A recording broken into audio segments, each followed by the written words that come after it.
Here's your latest news for Red Deer and central Alberta. A major snowstorm has swept across the province. Snowfall totals could add up to about 25 centimetres in central Alberta.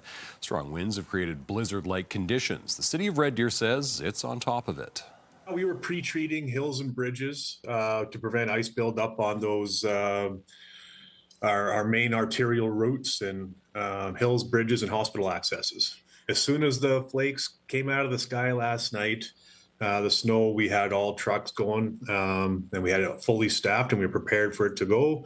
We work 24 hours a day. We have every piece of equipment we've got on the roads managing this snowfall as we go. The city says all main roads should be plowed in the next 72 hours. Rotating closures will impact drivers on Gates Avenue for the next 9 months. Construction on the Gates Avenue Bridge began Monday. It will require rotating road closures, impacting transit service between 43rd and 45th Streets. 2 lanes will be closed at a time. A full closure will be in place for 3 weeks in April. Business access will be maintained. The city says the work is required to improve the safety and reliability of the bridge. Construction is projected to finish in November. A 93-year-old man is dead after a collision on Highway 13 and 49th Street in Hardisty.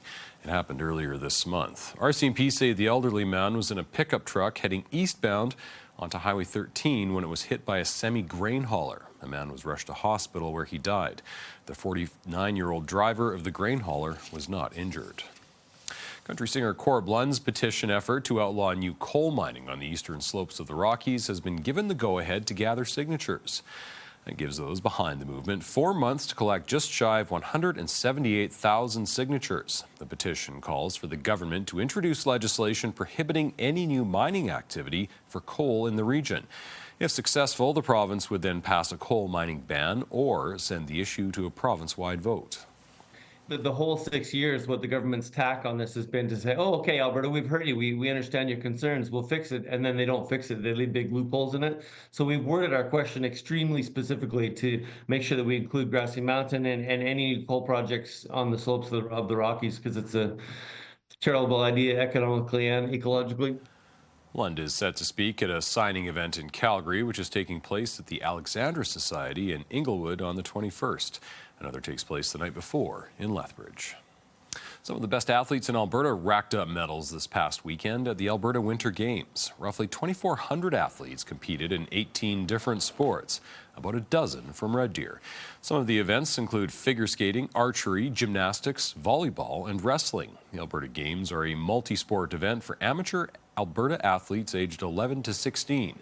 Some of the athletes who competed at these games in previous years went on to compete at the Olympics, including curlers Mark Kennedy and Red Deer's Jocelyn Peterman and figure skater Kurt Browning. And if you'd like to watch any of these stories again, you can find them on YouTube. Just search CTV News Red Deer.